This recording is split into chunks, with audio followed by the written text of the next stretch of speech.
By spring, you'll birth me 3 sons. That's what he said, right there in front of everyone. A billionaire, calm as Sunday prayer, speaking to a tired black waitress who hadn't dared to dream in years. The diner went silent. Forks stopped midair. Coffee steamed between them like a thin fog. Eden Miles blinked, sure she'd misheard. Maybe exhaustion had finally played tricks on her. But Asher Vale didn't flinch. His gray eyes stayed steady, as if he had spoken a simple truth, not a prophecy that could ruin a woman's peace. Eden laughed once, a brittle sound that didn't reach her eyes. She'd heard strange things from lonely men before, but nothing like this. He only nodded, setting crisp bills on the table, far too many for a cup of coffee. "You'll need it," he said softly, "for the babies." Outside, thunder rolled. Inside, Eden felt the first crack in her quiet, ordinary world. Something in his eyes had unsettled her. Not madness, but meaning. If your heart felt that tremor too, take a breath and stay close. Some stories don't start with love. They start with a whisper that changes everything. The next evening, the rain came early, tapping against the diner windows like it had unfinished business. Eden Miles stood behind the counter, trying to shake off the memory of the man's voice from the night before. "By spring, you'll birth me 3 sons." The words still echoed in her mind, unwanted but unshakable. She wiped the counter with the same worn cloth, the same motion she'd done for years. Her back ached, but she smiled when customers looked her way. Tired didn't matter when people expected kindness. The coffee maker hissed behind her. She poured another cup for a trucker, dropped in 2 sugars, and joked, "Sweet as I can afford today." He laughed. Small talk kept the silence away, and silence was dangerous. It left room for thoughts she didn't want to face. Outside, thunder rolled again.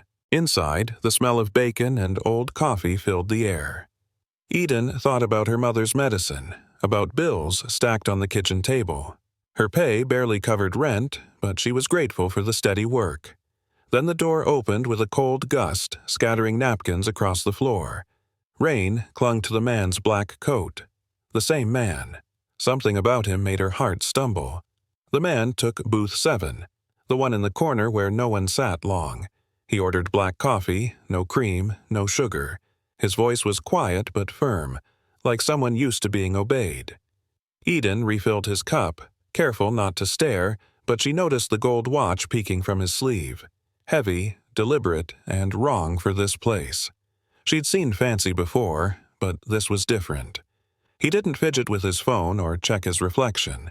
He just sat there, watching the rain through the window as if it might answer him. Loretta, the owner, leaned in and whispered, "That's Asher Vale, the one who lost his wife. Owns half the county, I heard." Eden nodded, unimpressed. Money didn't soften grief. She knew that look. The hollow kind that came from losing something no check could replace. When she brought the refill, he looked up. Their eyes met for a second too long. Something quiet passed between them.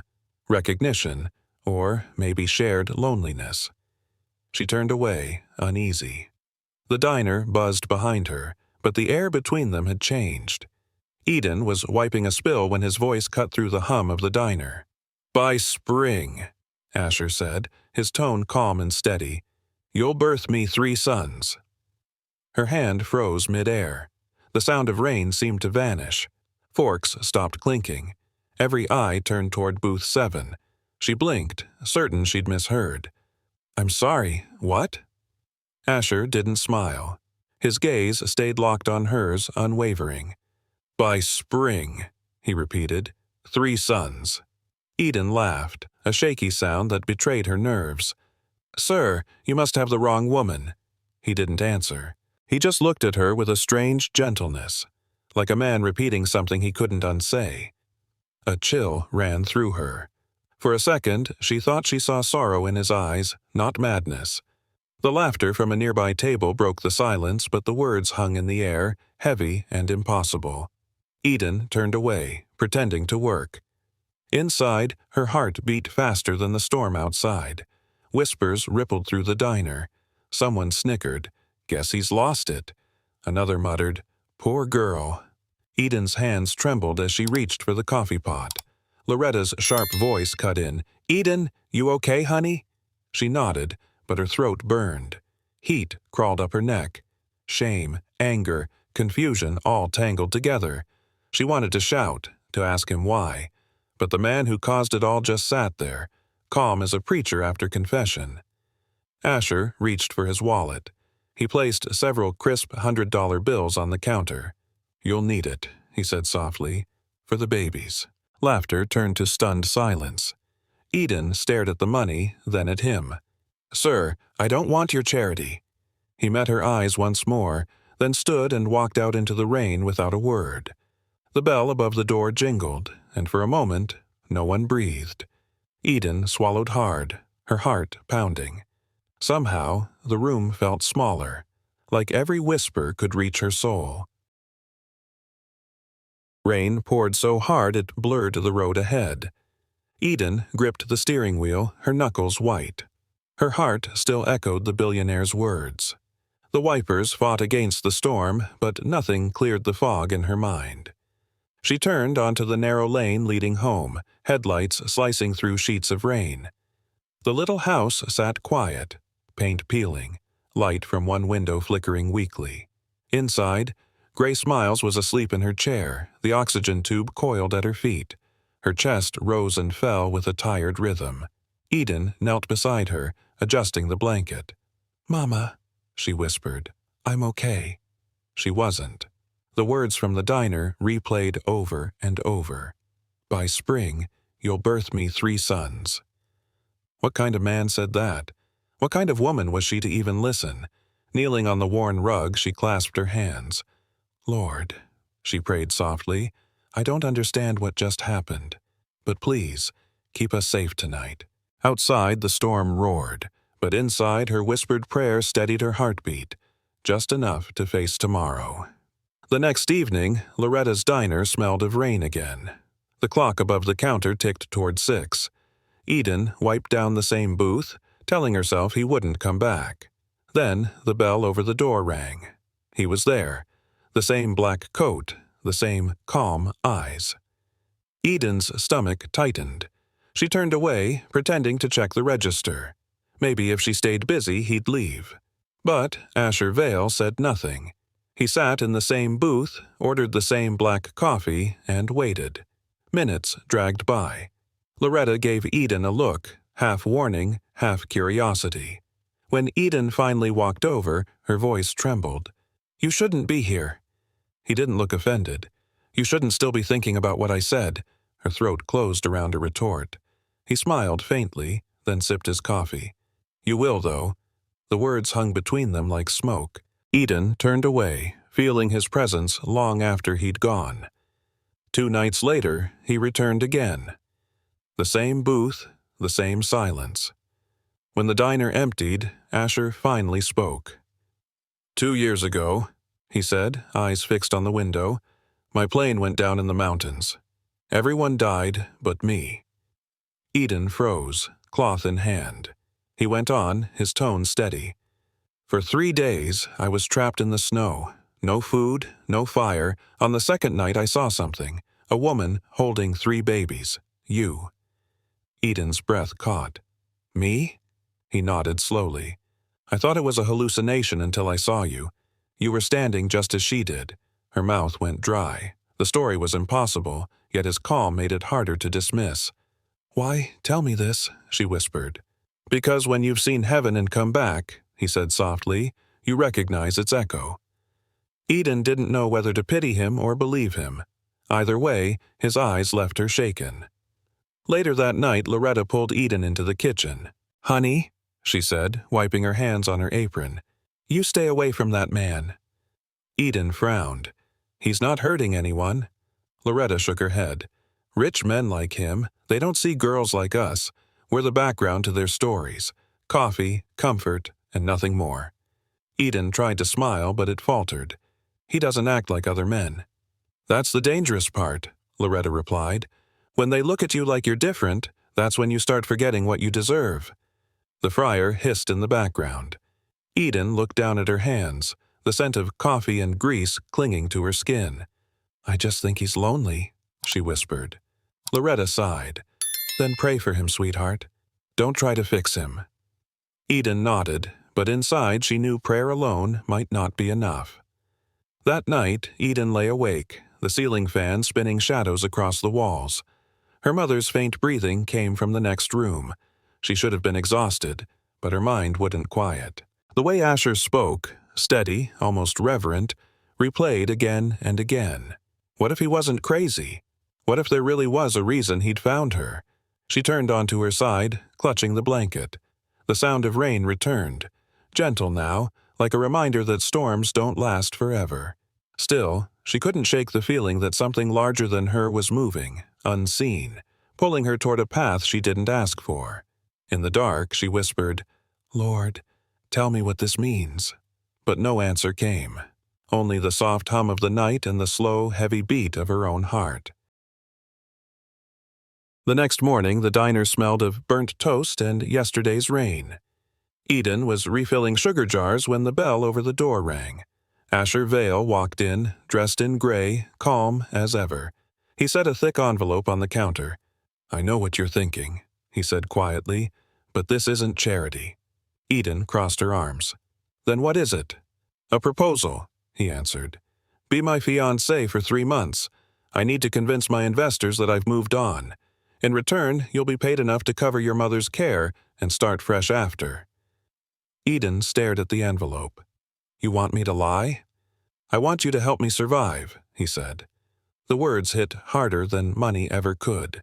She felt insulted, and yet pulled in by something deeper. Desperation, maybe hope. Asher slid the envelope closer. "Think about it." Then he left, the doorbell jingling behind him. Eden's hand hovered over the envelope, her pulse loud in her ears. She didn't touch it, not yet.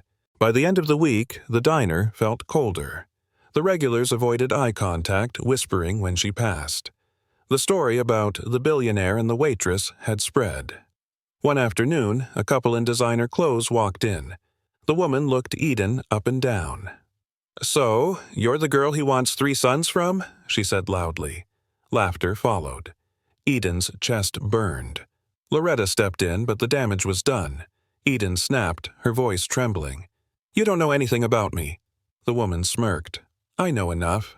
When the manager arrived, he said she'd been rude to a customer. "You need to take some time off," he added. But Eden knew what that meant. She was fired. Outside, the sun glared too bright. Her last paycheck wouldn't even cover rent. She walked home with the envelope from Asher still in her bag, its weight growing heavier with each step. That night, she sat at the kitchen table. Her mother slept nearby, the soft hiss of oxygen filling the silence. Eden set the envelope down and stared at it. The edges were crisp, clean, everything her life wasn't. She could almost hear Asher's voice. "You'll be able to start fresh." Her fingers shook as she opened it. Inside was a contract and a check with more zeros than she'd ever seen, enough to pay off every bill, every debt, maybe even a little peace. Tears blurred her vision. "Is this you, Lord?" she whispered. "Or is this a test?" The rain started again outside, tapping against the window like a quiet answer she couldn't understand. She folded the papers back into the envelope, but didn't close it. Her decision hovered there, fragile as breath. Morning light broke through the curtains. Eden hadn't slept. The envelope sat on the table, open, waiting. Her phone lay beside it. She stared at Asher's number for a long time. Every part of her screamed not to call, but another part, the one afraid of losing her mother, pressed harder. When he answered, his voice was calm. "Eden," she swallowed. "I'll do it." Silence stretched, then he said, "Thank you." Her stomach tightened. "Don't thank me. I'm not doing it for you." "I know," he said gently. After the call, Eden exhaled for the first time in hours. The decision brought no peace, only a strange stillness, like the air before a storm. She folded the contract and whispered, "God, please forgive me if this isn't right." Eden packed a small suitcase before dawn. A few dresses, her Bible, her mother's photo. In the next room, Grace slept, unaware. Eden kissed her forehead. "Mama, I found a job," she lied softly. "I'll send money soon." Her chest ached as she walked out. The air was cool, the road still wet from last night's rain. A black car waited by the curb, Asher behind the wheel. He stepped out when he saw her, taking the suitcase without a word. She climbed in, heart pounding. As they drove away, the town disappeared behind them, small and gray under the morning fog. Eden watched the diner fade in the distance, a single thought echoing in her mind. Once you leave the life you know, you can never go back the same. The road stretched ahead, silent, endless, and uncertain. The drive wound upward through pine-covered hills until the clouds felt close enough to touch. When the car stopped, Eden stepped out into a world that didn't feel real. The estate rose from the mountain like glass and stone spun into gold. Windows caught the morning light. A river curved through the valley below. Even the air smelled expensive. Eden clutched her small suitcase, suddenly aware of her thrift store shoes and plain dress. "It's beautiful," she said, voice thin. Asher nodded. "It's just a house." But it wasn't. The marble steps, the quiet servants, the endless rooms, all of it made her feel small, like she'd stumbled into someone else's dream. A woman in gray, the housekeeper, appeared. "Welcome, Miss Miles. The blue suite is ready for you." Eden followed her inside. Every surface gleamed, every scent was new. She wanted to cry, though she didn't know why. In the mirror above the staircase, her reflection looked like a stranger, a poor woman stepping into the life of a billionaire. That evening, the dining room glowed softly under gold light. The table stretched longer than her entire kitchen back home. Eden sat at one end, hands folded in her lap. Asher sat at the other, polite but distant. The air smelled of roasted herbs and something foreign she couldn't name. He poured water into her glass. "I hope it's not too quiet for you." She smiled faintly. "I grew up on quiet." Before lifting her fork, Eden bowed her head and whispered a short prayer. When she looked up, Asher was watching her, not mocking, not curious, just still. "Do you always pray before meals?" he asked. "Always," she said, "even when there's barely anything to eat." His gaze softened. They ate mostly in silence after that, but it was a different kind of silence. Not empty, just full of something neither of them dared name. Later, they sat by the fire, its light flickering across the stone walls. Outside, wind howled through the valley. Asher stared into the flames. "I haven't been with anyone since my wife died," he said suddenly. Eden looked up. "You don't have to tell me that." "I do," he said, "because people assume things. They think grief makes you reckless. But it made me still. I took a vow. No touch, no intimacy, until I understood what love really means again." His voice was calm, but underneath it was pain, deep and old. Eden felt her throat tighten.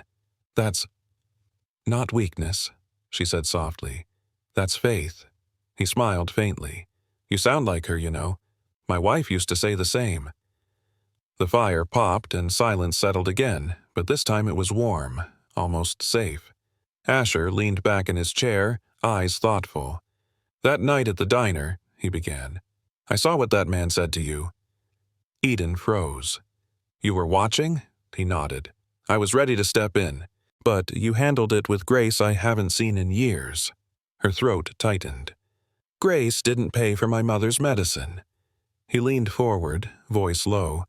"A man who fears God protects his daughters. That's why I stepped in later. Not out of pity, out of conviction." Tears welled in her eyes before she could stop them. "You don't even know me." "I don't have to," he said softly. "Sometimes God shows you someone's worth before they do." Eden turned away, wiping her face. For the first time, his faith didn't sound strange. It sounded real, like something that could heal. Days passed, gentle and strange. Mornings began with coffee on the terrace, evenings with verses read aloud in the study. Eden found herself laughing more, small bursts that surprised her. Asher listened, smiling in quiet disbelief, as if he'd forgotten what laughter sounded like. One afternoon, they sat in the library, sunlight pooling between them. He read from Proverbs. "Many are the plans in a man's heart, but it is the Lord's purpose that prevails." She smiled. "So, maybe none of this is an accident." He looked at her then, really looked, and for a moment the air shifted. "Maybe it isn't," he said. They both turned back to the open Bible, pretending not to notice how close their hands had come. Outside, the wind moved through the trees, soft as a promise neither dared speak aloud. The ballroom glittered like another world. Crystal chandeliers hung above, and the air buzzed with perfume and envy. Eden stood at the top of the marble stairs in the burgundy gown Asher had chosen for her. It fit perfectly, but she felt like an imposter inside it. Whispers followed her every step. "That's her," someone murmured. "The waitress." Eden forced a smile, her heart pounding. Asher reached out his arm. "Ignore them," he said softly, but she couldn't. Their stares burned through the silk, reminding her of who she really was, a woman from nowhere, surrounded by everything she'd never had. At the table, Asher stayed close, his tone calm, his presence steady. She drew strength from that. Still, the laughter from across the room cut deep. When a socialite leaned toward another guest and whispered, "How long before he tires of his project?" Eden looked away. She wanted to disappear. But Asher's hand brushed hers beneath the table, grounding her in a way words never could. A reporter approached them near the champagne tower.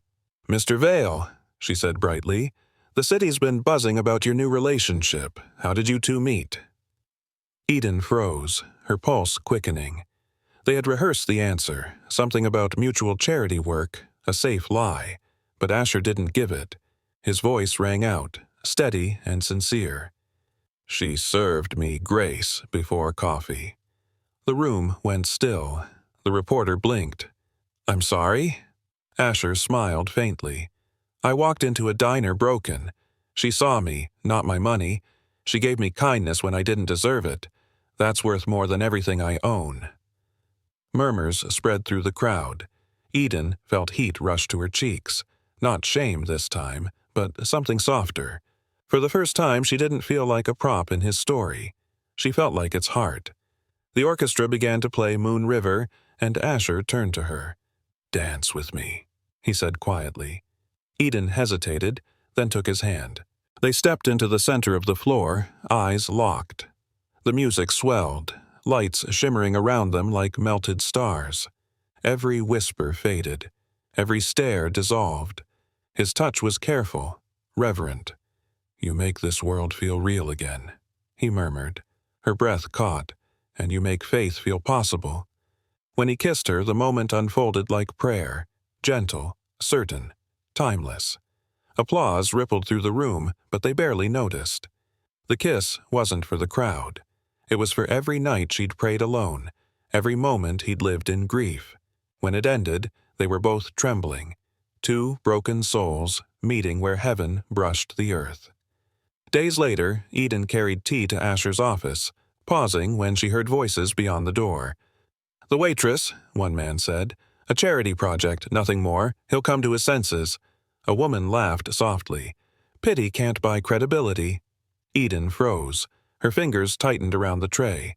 She waited for Asher to defend her, to say she wasn't some experiment. But he said nothing. Just silence. The kind that hurts worse than words. When she finally walked away, her eyes burned. Each step felt heavier than the last. That night at dinner, he acted as if nothing had happened. She smiled back, but something between them had cracked. In bed, she stared at the ceiling, whispering into the dark, "Why won't you stand up for me?" But there was no answer, only quiet and the hollow echo of faith beginning to fade. The next morning, the house was too still. Eden packed her clothes with trembling hands. The dress from the gala hung untouched in the closet, glimmering like a ghost. She sat at the writing desk and took out a sheet of paper. The ink bled where her tears fell. "I can't be your image. I wanted to be your heart. She folded the note and left it on his pillow. Downstairs, she paused at her mother's door. Grace was still asleep, peaceful under a soft quilt. Eden kissed her cheek and whispered, "I'm sorry, Mama. I have to go." Outside, dawn was breaking. The car was waiting, her old suitcase by her side. As she drove away, the estate disappeared behind the trees. For the first time in months, she was free. But it didn't feel like freedom. It felt like loss, shaped like love. Eden was restocking shelves at the small grocery store when she heard the gasp. The cashier pointed to the TV above the counter. "Breaking news," the anchor said. "Billionaire philanthropist Asher Vale has collapsed during a press conference in Atlanta." The footage played. Asher, mid-sentence, pale, clutching his chest before falling. Reporters screamed. Cameras shook. Then the screen cut to chaos. Eden's phone slipped from her hand. The crash echoed through the store. Her chest tightened as the words blurred together. Critical condition. Heart failure. Emergency surgery. She sank to her knees between the cereal aisles, tears spilling freely. "Oh, God," she whispered, shaking. "Please, not like this." The guilt hit hard. Every word she hadn't said, every moment she'd wasted being proud. Her heart beat faster, a single truth rising above the noise. She still loved him.